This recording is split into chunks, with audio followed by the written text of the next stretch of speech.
ಹೌದು, ಬೆಂಗಳೂರಲ್ಲಿ ಅದೆಷ್ಟೋ ಮಂದಿ ಹೊಟ್ಟೆಪಾಡಿಗಾಗಿ ಜೀವನ ನಡೆಸೋಕೆ ಆಟೋವನ್ನ ಬದುಕಾಗಿಸಿಕೊಂಡಿದ್ದಾರೆ. ಆದ್ರೆ ಅದೆಲ್ಲೋ ಯುದ್ಧ ನಡೀತಾ ಇದ್ರೆ ಇಲ್ಲಿ ಜೀವನ ಕಟ್ಟಿಕೊಂಡ ಆಟೋ ಚಾಲಕರಿಗೆ ಬರೆ ಬಿದ್ದಂತಾಗಿದೆ.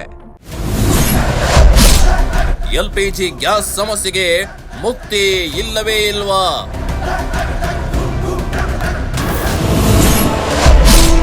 ದಿನನಿತ್ಯ ದುಡಿಯೋ ಕೈಗಳಿಗೆ ಹಸಿವಿನ ಬರೆ. ಇರಾನ್ ಇಸ್ರೇಲ್ನಲ್ಲಿ ನಡೀತಾ ಇರೋ ಯುದ್ಧದ ಪರಿಣಾಮದಿಂದಾಗಿ ಇಲ್ಲಿ ಗ್ಯಾಸ್ ಅಭಾವ ಹೆಚ್ಚಾಗಿದೆ. ಇರಾನ್ನಿಂದ ಬರಬೇಕಿದ್ದ ಆಯಿಲ್ ಹಡಗುಗಳು ಇನ್ನೂ ತಲುಪಿಲ್ಲ. ಇದರಿಂದ ಇಲ್ಲಿ ದಿನದಿಂದ ದಿನಕ್ಕೆ ಪರಿಸ್ಥಿತಿ ಬಿಗಡಾಯಿಸುತ್ತಿದ್ದು ಆಟೋ ಚಾಲಕರ ಸ್ಥಿತಿಯನ್ನು ಯಾರು ಕೇಳದಂತಾಗಿದೆ. ಆಟೋವನ್ನೇ ನಂಬಿ ಅದೆಷ್ಟೋ ಕುಟುಂಬಗಳು ಜೀವನ ನಡೆಸ್ತವೆ.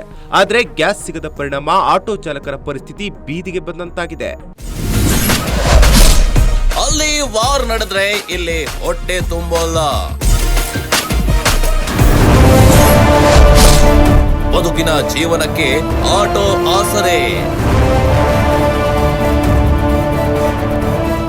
ಬೆಂಗಳೂರಿನ ಹಲವು ಕಡೆ ಗ್ಯಾಸ್ ಇಲ್ಲದೆ ಸಾಲು ಸಾಲಾಗಿ ಆಟೋಗಳು ಕೆಲಸವಿಲ್ಲದೆ ಬೀದಿಗೆ ಬಂದಿವೆ.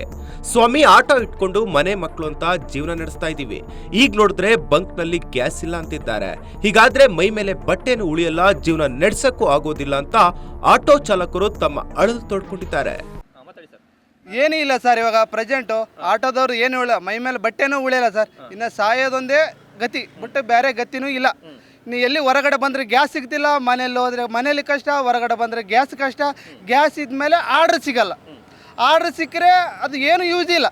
12 ಕಿಲೋಮೀಟ್ರಿಗೆ 300 ರೂಪಾಯಿ ಕೊಡ್ತೇನೆ, ಅದು ಏನು ನಮ್ಗೆ ಯೂಸಿನೇ ಆಗಲ್ಲ ಸರ್. ಗ್ಯಾಸ್ ಅಲ್ಲಿ ಬಂದಿರೋ ದುಡ್ಡೆಲ್ಲ ಗ್ಯಾಸಿಗೆ ಇಡೋಕ್ಕಾಗುತ್ತೆ. ಇದನ್ನು ನಮ್ಮ ಕಷ್ಟನ ಅರ್ಥ ಮಾಡ್ಕೊಂಡು ಸರ್ಕಾರ ಏನೋ ಒಂಥರ ನಿನ್ನೆಲಿಂದ ಮೀಡಿಯಾದಲ್ಲಿ ಬರ್ತಾ ಇದೆ, ಎಲ್ಲ ಮೀಡಿಯಾದಲ್ಲೂ ಬರ್ತಾ ಇದೆ. ಆದರೆ ಯಾವೊಬ್ಬರು ನಮ್ಮ ಬಗ್ಗೆ ಮಾತಾಡ್ತಾನೆ ಇಲ್ಲ, ಅದ್ರ ಬಗ್ಗೆ ಸ್ಪಂದನೆ ಇಲ್ಲ. ದಯವಿಟ್ಟು ಇವಾಗನ ಗಮನ ಹರಿಸಿ ಏನೋ ಒಂದು ಪರಿಹಾರ ಕೊಡಿ. ಆಲ್ಟ್ರೇಷನ್ ಮಾಡಿ ಕೇಳಿ, ಪೆಟ್ರೋಲ್ ಆಲ್ಟ್ರೇಷನು ಏನೋ ಒಂದು ಮಾಹಿತಿಯನ್ನು ಕೊಡಿ. ಸಿಗುತ್ತೋ ಸಿಗಲ್ಲ ಅಂತ ನಂಬಿಕೆನೇ ಕಳ್ಕೊಂಡ್ಬಿಟ್ಟಿದ್ದೀವಿ ಸರ್. ಆ ಥರ ಆಗಿಬಿಟ್ಟಿದೆ. ಸಿಗುತ್ತೆ ಅಂತ ಗ್ಯಾರಂಟು, ಯಾವಾಗ ಸಿಗುತ್ತೋ ಗೊತ್ತಿಲ್ಲ. ನಾವು ಏನು ಮಾಡೋದು? ಸಿಗತ್ತಾನ? ಇವಾಗ 2 ದಿನ ಆಯಿತು, ಊಟ ತಿಂಡಿ ಇಲ್ಲೇ ಮಲಗಿದ್ದೀವಿ. ಇವಾಗ ಏನು ಮಾಡಬೇಕಾಗುತ್ತೆ ನಾವು? 105 ರೂಪಾಯಿ ರೇಟ್ ಇದೆ. ಆ 105 ರೂಪಾಯಿ ರೇಟ್ ತಗೊಂಡು ಏನು ಮಾಡ್ತೇವೆ? 105 ರೂಪಾಯಿ 1 ಲೀಟ್ರ್ ತಗೊಂಡು ಹೋದರೆ 300 ರೂಪಾಯಿ ಬರುತ್ತೆ. 300 ರೂಪಾಯಿ 200 ರೂಪಾಯಿ ಇದಕ್ಕೆ ಹೋಗುತ್ತೆ. 100 ರೂಪಾಯಿ ಗ್ಯಾಸಿಗೆ ಹೋದರೆ 200 ರೂಪಾಯಿ ಉಳಿತೆ. ಆ 200 ರೂಪಾಯಿನೂ ದುಡಿಮೆ ಇಲ್ಲ ಸರ್. ಅದು ನಮ್ಮ ಪರಿಸ್ಥಿತಿ. ಇನ್ನು ಸಾಯೋದೊಂದೇ ನಿಂತಿದೆ, ಬಿಟ್ಟು ಬೇರೆ ಏನೂ ಇಲ್ಲ ಸರ್. ನಮ್ಮದು ಆಟೋದವರು ಸರ್ ಮೊನ್ನೆ ಸೋಮವಾರದಿಂದ ಇದೇ ಥರ ಆಗಿದೆ ಸರ್. ಮುಂದಿನ ವಾರ ಸ್ವಲ್ಪ ಚೆನ್ನಾಗಿತ್ತು, ರೇಟ್ ಪರವಾಗಿ ಆದ್ರೂ ಸ್ವಲ್ಪ ಚೆನ್ನಾಗಿ ಸಿಗ್ತಿತ್ತು. ಈ ವಾರ ಎಲ್ಲೂ ಸಿಗ್ತಾ ಇಲ್ಲ ಸರ್. ಈ ಸೋಮವಾರದಿಂದ ಭಾಳ ಟೈಟ್ ಆಗಿಬಿಟ್ಟಿದೆ ಸರ್. ಎಲ್ಲ ಚಾಲಕ ವರ್ಗರದ್ದು ನಮ್ಮದು ಎಲ್ಲರದ್ದು ನಾಯಿ ಪಾಡಾಗಿಬಿಟ್ಟಿದೆ ಸರ್. ಏನು ಮಾಡೋಕ್ಕಾಗಲ್ಲ, ಆ ಥರ ದಿನ ಪರಿಸ್ಥಿತಿ ಆಗಿಬಿಟ್ಟಿದೆ ಸರ್. ಇನ್ನು ಆಟೋ ಚಾಲಕರಿಗೆ ಕೇಂದ್ರವಾಗ್ಲಿ ರಾಜ್ಯ ಸರ್ಕಾರವಾಗ್ಲಿ ಯಾವುದೇ ಪರ್ಯಾಯ ವ್ಯವಸ್ಥೆ ಮಾಡದೆ ಕೇವಲ ಆಶ್ವಾಸನೆ ನೀಡ್ತಾ ಇದ್ದಾರೆ ಹೊರತು ಈಡೇರಿಲ್ಲ. ಅದೆಷ್ಟೋ ಕುಟುಂಬಗಳು ಆಟೋವನ್ನೇ ನಂಬಿಕೊಂಡಂತವರು ಬೀದಿಗೆ ಬಂದಿದ್ದಾರೆ. ಬೆಂಗಳೂರಲ್ಲಿ ಎಲ್ಲೇ ಓಡಾಡಬೇಕು ಅಂದ್ರೂ ಆಟೋ ಬೇಕೇ ಬೇಕು. ಅದೇ ಆಟೋಗಳು ಇಂದು ಗ್ಯಾಸ್ ಇಲ್ಲದೆ ಸಾಲು ಸಾಲಾಗಿ ನಿಂತಿವೆ. ಇತ್ತ ಬಂಕ್ಗಳಲ್ಲಿ ನೋ ಸ್ಟಾಕ್ ಬೋರ್ಡ್ ಹಾಕಿದ್ದಾರೆ. ಮತ್ತು ಕೆಲವು ಕಡೆ ಗ್ಯಾಸ್ ಸಿಗ್ತಿದೆ ಅಂತ ಹೋದ್ರೆ 1 to ಡಬಲ್ ಚಾರ್ಜ್ ಹೇಳ್ತಾರೆ. ದಿನನಿತ್ಯದ ಹೊಟ್ಟೆ ಪಡೆಕಾಗಿ ದುಡಿತಾ ಇರೋ ಚಾಲಕರ ಗೋಳು ಕೇಳತೀರದಾಗಿದೆ. ಬೈಕ್ ಟ್ಯಾಕ್ಸಿ ಬಿಟ್ರು ಎಲ್ಲ ಆಟೋದವ್ರಿಗೆ ಸಮಸ್ಯೆ, ಬೇರೆಯವ್ರಿಗೆಲ್ಲ ಸಮಸ್ಯೆ. ಆಟೋದವರು ಊಟ ಡೈಲಿ ಕೆಲ್ಸಕ್ಕೆ ಹೋದ್ರೆ ಊಟ ಮಾಡೋದು ಇಲ್ದಿರಿಲ್ಲ. ಎಷ್ಟು ಸಮಸ್ಯೆ ಆಗ್ತೈತೆ. ರೇಷನ್ ತರಬೇಕು, ಮನೆ ಬಾಡಿಗೆ ಕಟ್ಟಬೇಕು, ಗ್ಯಾಸ್ ಇಲ್ಲ, ಏನಿಲ್ಲ.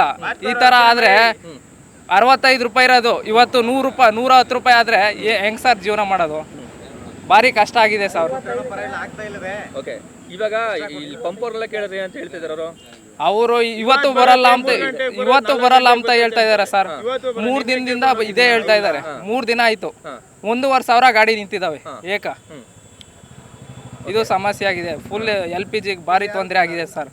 ಇದು ಕೇಳೋರು ಯಾರು ಇಲ್ಲ ಸರ್. ಒಟ್ನಲ್ಲಿ ಕೇಂದ್ರ ಹಾಗೂ ರಾಜ್ಯ ಇನ್ನೇನು ಕೆಲವೇ ದಿನಗಳಲ್ಲಿ ಗ್ಯಾಸ್ ಸಮಸ್ಯೆಗೆ ಪರಿಹಾರ ಸಿಗುತ್ತೆ ಅಂತ ಭರವಸೆ ನೀಡ್ತಾ ಇದ್ರೂ ಈಡೇರೋ ಹಾಗೆ ಕಾಣ್ತಿಲ್ಲ. ನಗರದಲ್ಲಿ ಅದೆಷ್ಟೋ ಕುಟುಂಬಗಳು ಆಟೋ ನಂಬಿಕೊಂಡು ಬದುಕು ಕಟ್ಕೊಳ್ತಿವೆ. ಕೇಂದ್ರ ಸರ್ಕಾರ ಆದಷ್ಟು ಬೇಗ ಗ್ಯಾಸ್ ಸಮಸ್ಯೆ ಬಗೆಹರಿಸಿ ಆಟೋ ಚಾಲಕರ ಬದುಕಿಗೆ ಆಸರೆಯಾಗಬೇಕಿದೆ.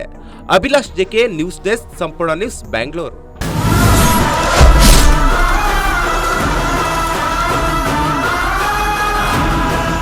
ಸಂಪೂರ್ಣ ನ್ಯೂಸ್, ಇದು ನೊಂದವರ ಧ್ವನಿ.